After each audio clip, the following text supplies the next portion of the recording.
The following program was made possible by the generosity of those who have determined to hold fast to the true Roman Catholic religion, as expounded by the Roman Catholic Church before the disasters of Vatican II and the so-called New Mass. Hello and welcome to What Catholics Believe. I'm your host, Thomas Nagley, and with me tonight is Father William Jenkins from the Society of St. Pius V. He's also the pastor of Immaculate Conception Church in Norwood, Ohio. Hello, Father. Good evening, Tom. How are you? Good, Father. We found it necessary to do a short special program tonight concerning this case of Alfie Evans, which is happening now in Liverpool, England. And just to briefly attempt to sum up the timeline of the story here, Alfie Evans, I believe he's a 23-month-old boy who throughout his short life has been besieged by various medical problems. For some time now, he's been confined to a hospital bed in this children's hospital in Liverpool. He's been on life support. Recently, the doctors treating him decided that it was in everyone's best interest to remove the life support from Alfie.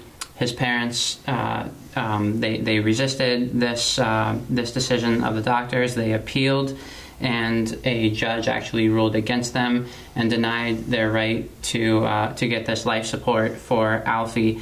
And so they appealed to various other authorities. Actually, Italy granted Alfie citizenship, and the Children's Hospital in Rome, they agreed to treat Alfie. They actually even sent a helicopter to this hospital in Liverpool in an attempt to get Alfie from there, take him to the hospital in Rome, give him the necessary treatment that he needed to preserve his life. And police officers were actually stationed at this hospital in Liverpool to prevent the parents from taking Alfie to this hospital here. So this judge has ruled that Alfie is confined to this hospital room, not allowed to leave the hospital. His parents are not allowed to take him home. They're not allowed to get the necessary treatment for Alfie. So, Father, what is your take on this whole case? Well, it's monstrous. It is. It is monstrous that a judge should have the power of life and death like this over a little child, despite his parents' wishes. Okay, I think this is going to have very profound effects, not only in England, but it is actually having a profound effect throughout the world. There are national governments around the world who've spoken up to try to save this child's life and prevent this hospital, basically with the power wielded by one man, this Mr. Justice Hayden, from decreeing the death of this child by starvation, ultimately, is what they're hoping. They were going to withdraw not only the ventilator from the child, with the prediction that he would be dead within a matter of minutes. And they did withdraw the ventilator, and the child was still breathing. Has been breathing him on his own for well over 100 hours, much to everyone's shock, especially the medical authorities who were predicting his death. And I think the legal, so-called legal authorities were hoping for it to happen to get it over with and just have this child die. But the fact is, the child continues to breathe. They also withdrew nutrition and hydration. As you know, one can live without nutrition for quite some time, but hydration is so necessary for life that if one does not have water, one dies very rapidly in a matter of a few days or a week, or can linger painfully for a long time. Remember, our Lord hung on the cross with all of the torments that he suffered, both the torments of mind and body, and yet the one thing that he expressed of his own discomfort was, "I thirst." So this is a terrible way to die.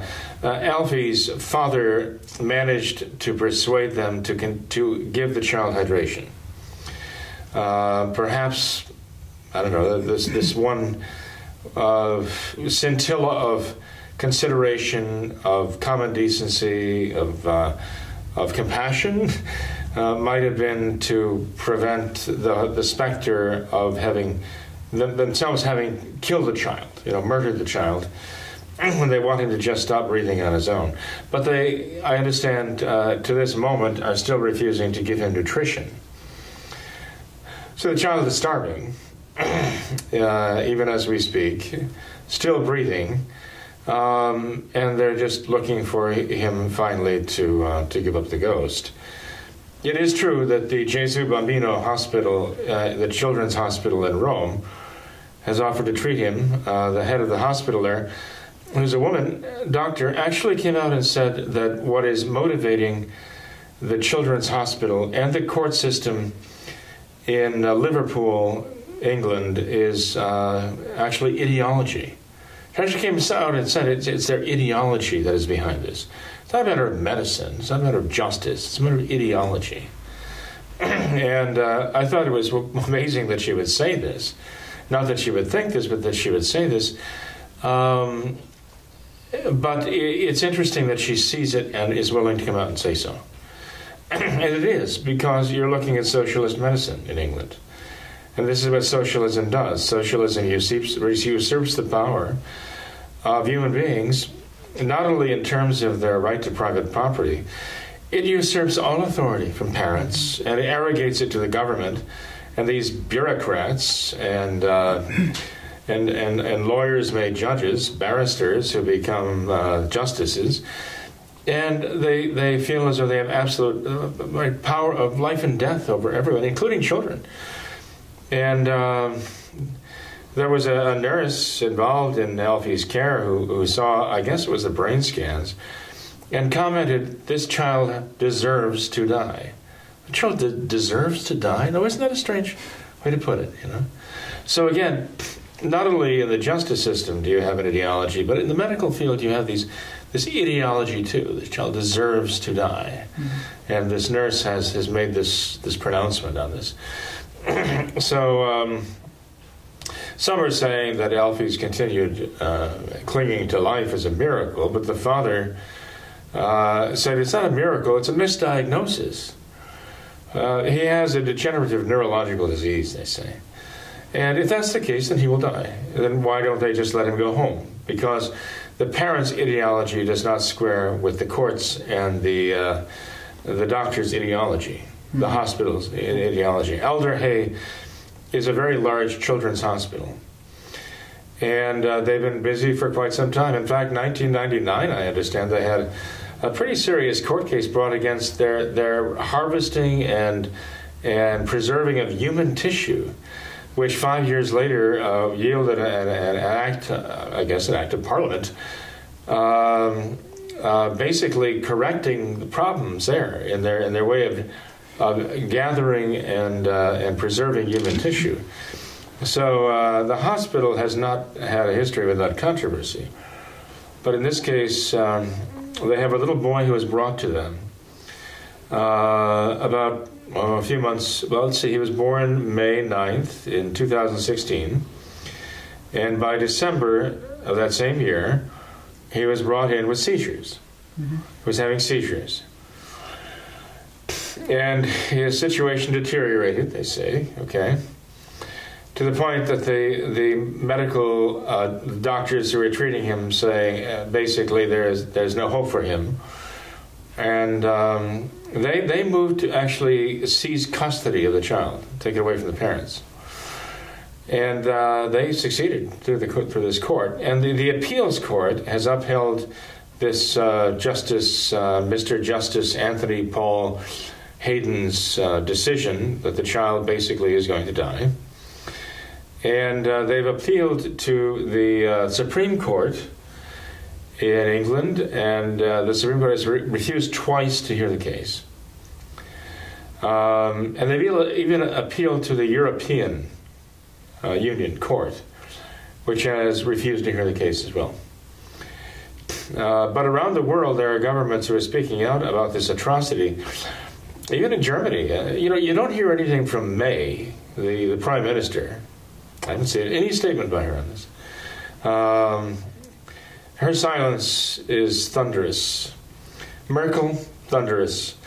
But one doctor in Germany, who has a certain prominence, I guess, I don't know his name offhand, but he's actually said that after the Holocaust in Germany, we've learned what not to do to people, And in England, they haven't learned that yet, what not to do to treat a child. He was very outraged at what they're doing to this child and what they're doing to his parents. But the Gesù Bambino Hospital is like the children's hospital in Rome. The Child Jesus is the name of the hospital. And just a few weeks ago, the students and I were in the Ara Coeli church, where the body of St. Helena, Constantine's mother, lies now. And there they have the Bambino, Gesù Bambino, the figure of the Christ child who is taken to the sick children at Christmas. And they're blessed with this figure of the Christ child. So they still do have a devotion to the infant, the Christ child there, especially with regard to the illness of little children. They have a real tenderness for that. So when the head of that hospital says that it's ideology that is basically thirsting for the death of this child, they're just determined that he is not going to leave that hospital alive with his parents. Mm-hmm. Now that the parents have failed in their repeated pleas to have the justice system of England release its claws from their child so they can take the child, who has been, as you say, granted Italian citizenship to facilitate his arrival there.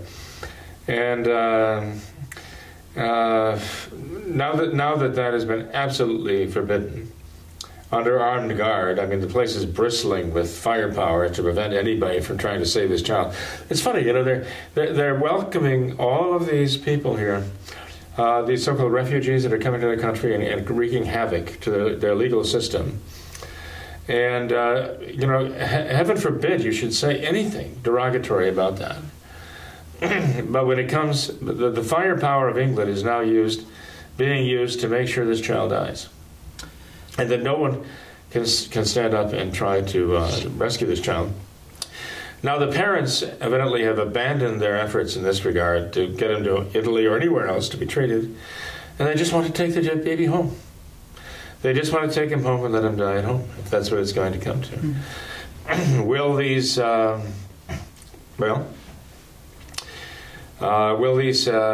people allow that to happen? I don't know. Maybe they would be afraid that somehow they'd give some nourishment to the child and prolong his life. I don't know if they will. But one thing is quite clear. The parents' ideology, that is to say, their belief in the value of that child's life, does not square with the medical authorities and the legal authorities there right now in force at that hospital. Mm-hmm.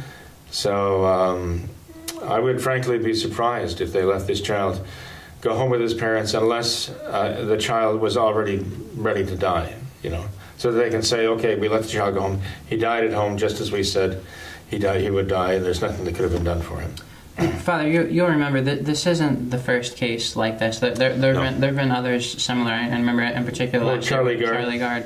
A year before, and Terry Schiavo right here, and there are a number of cases around the world now. And how ironic is this? I read that after they removed this life support, this ventilation from Alfie, that his parents actually were giving him mouth-to-mouth for some time in an attempt to keep him breathing. And how ironic is that? How depraved is that? To have here, you have in a hospital, you have parents giving mouth-to-mouth to their child to try and save his life, as the hospital staff stands by and does nothing. And I think if that right there doesn't show that the diabolical disorientation that's... Well, they did something. They took away the ventilator. They took away the means of keeping him going, so the parents had to resort to that. But the amazing thing is that he's breathing on his own. The parents were so convinced that what the doctors told them was true, that he would stop breathing in a matter of minutes and die in a matter of minutes. They were administering mouth-to-mouth resuscitation just to prolong the child's life by a matter of what they considered to be minutes.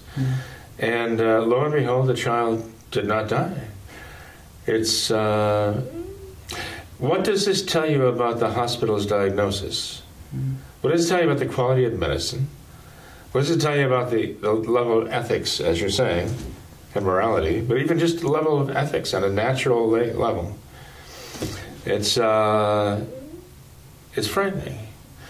I suppose there are certain certain scenarios in which you would say that that the thing, it's being operated by fiends, by actual fiends who are running this, who have this, well, as this hospital leader in Italy says, it's an ideology. It's an ideology. But socialism does this. And heaven forbid that we should ever have a socialist medical system here, because this would be the norm, not the exception. Right.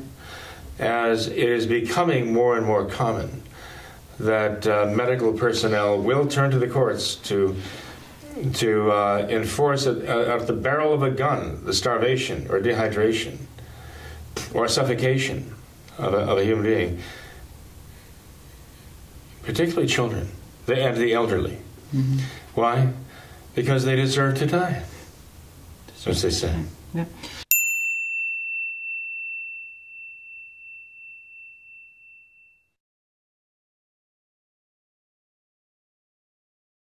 Father, I was reading a few interviews on this case here, and one with I believe it was Governor Mike Huckabee. He said that the question in this case is really, who is God? Are we allowing God to be God, and is God really the author of life and death, or are these court systems, are these doctors, are they playing God? Do they have the authority to decide who lives and who dies? Well, we're answering that question, right? And another perspective of this is Matt Walsh, I believe, the blogger here.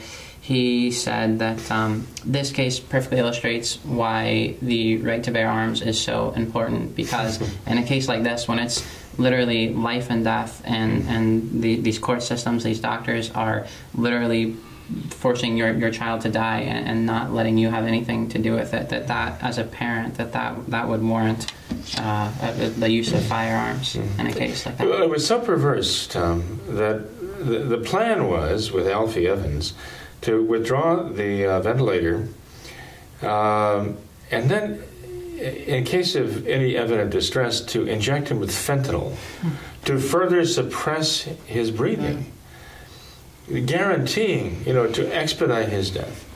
Now, I don't know if they actually did that or not, but the world is watching them, and it's amazing to see the world's governments reacting to this, and a number of them lamenting this, and they're horrified by this. But they're standing around, everyone is standing around and watching the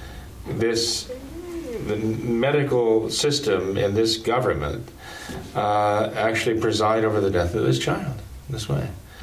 They're standing here and watching this happen, and some are expressing their outrage, some their discomfort, but I'll tell you, they get away with it, and every time they do it, it just they get bolder and bolder. But this is what socialism does. So that the people who are speaking up to try to preserve Alfie's life, or at least to let him die a perfectly natural death at home with his parents, where he belongs, they're the ones who are being denounced. They're being denounced as the vultures, who are hanging around like vultures outside the hospital for the child to die. I mean, it's inside out. Everything's upside down, backwards, forwards. It's like Satan is writing the script. And truth is falsehood, good is evil. And, as the prophet says, Isaiah says, woe to those who call good evil and evil good. And we've got a lot of that happening right now. We have to pray. We really have to pray hard. Because God punishes nations for this. He punishes nations because of their governments, because of the evil laws and the fact that people do not... God gives the graces to people to respond to such challenges and to make things right and not to let this happen, not to let it come to this. But if people acquiesce to these evils, in the course of time, they will be punished. The people themselves will be punished for the evils perpetrated by their governments. And because they're all considered to be kind of party to it, So, I really fear for certain nations. They're going to reap a tragic harvest of what they're sowing right now.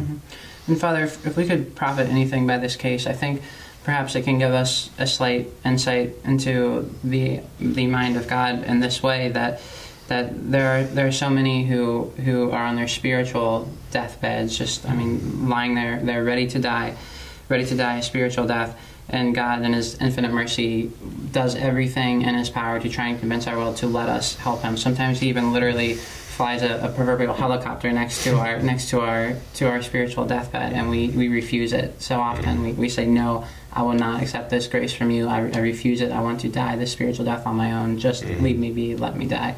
And I think that that we see this outrage all across the entire world now, this miscarriage of justice. But what is this compared to that evil where we refuse the grace of God? This is just a physical help for physical life. But here you have spiritual life, which is just infinitely more valuable. And so many of us will so often refuse God's grace and God's help. And I thought that might be some source of profit. Well, what's happening is emblematic, but it is at root a spiritual problem. There's no doubt about it. Ideology, yeah, but it is a spiritual problem in that it's an ideology, but it is a perverse and twisted and even diabolical ideology.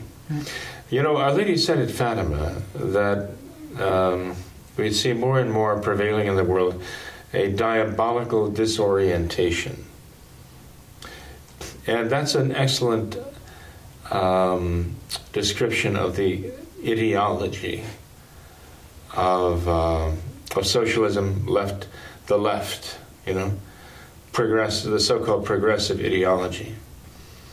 It is a diabolical disorientation, and it manifests itself in these ways. Mm-hmm.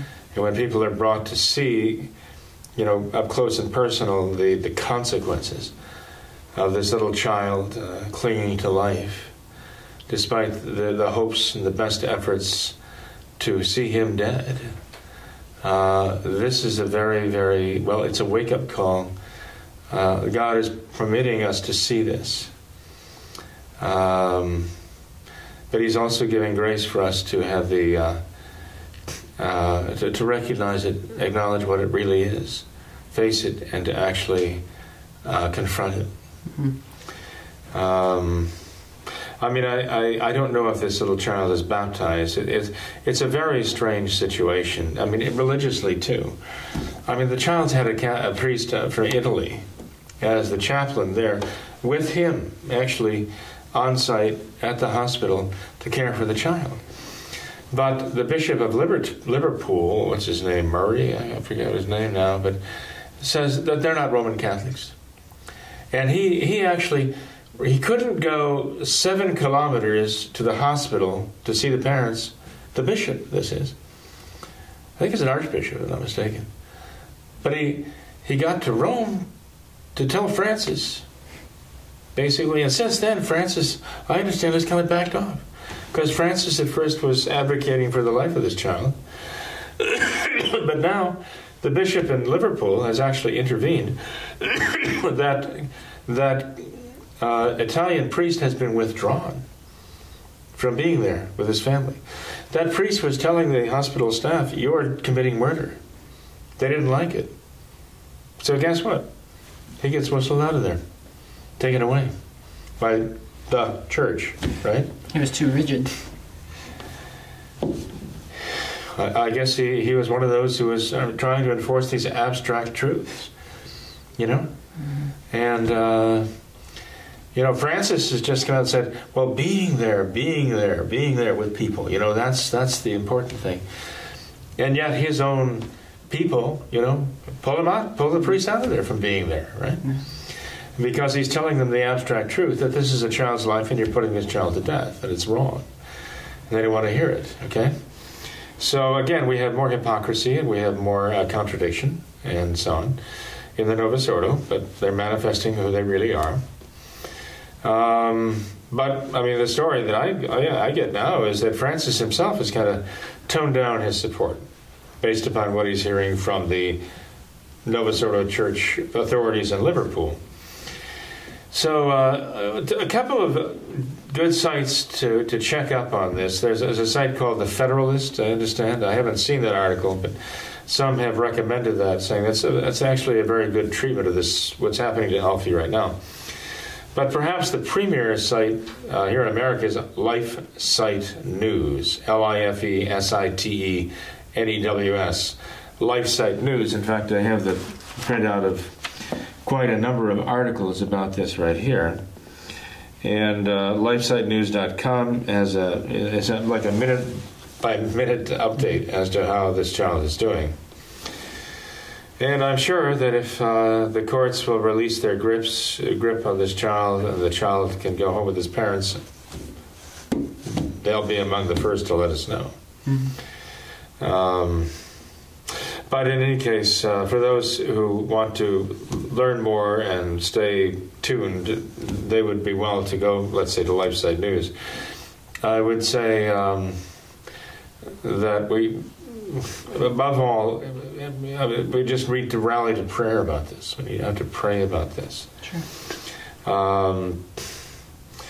The Israelites had to face the pagans who were worshiping their false gods, and the way they worshiped them was sacrificing their children to them. And so we see this happening now. That's the ideology, right? And you find Dr. Moloch, or the false god Moloch, right? Mm-hmm. Well, the Nazis had their Dr. Mengele, and these leftists here, these socialists, have their Dr. Moloch, who still wants to sacrifice children, and on the altar of their ideology. And you're right, play as though they are God, just as Satan did. Mm-hmm. Well, Father, thank you for being here tonight to offer your thoughts on this case. We'll continue to watch it unfold and pray for this intention. Mm-hmm. So. Okay, well, Tom, thanks very much, and I hope that people take this to heart and realize not only do we have to pray for this little child and his parents and all of the good people who are advocating for him, pray for them that they'll find their way back to embrace the true faith and realize that the traditional Catholic faith is really the only answer to all of this. It's the one sole answer to all of this, right? All of this diabolical disorientation. But we also want to make sure people are very much aware of this so that they will make sure they do everything they possibly can to prevent this from happening in their country, in their states, in their cities, in their own backyards, that they will not allow this type of thing to happen. Right. Thank you, Father. You're welcome. Now, God bless you, and all of you. Thanks to all of our viewers for watching this episode of What Catholics Believe. Until next time, we ask that you all remember the words of Our Lady of Fatima, to consecrate yourselves and your families to the Immaculate Heart of Mary, and to pray and do penance. Thank you, and God bless you.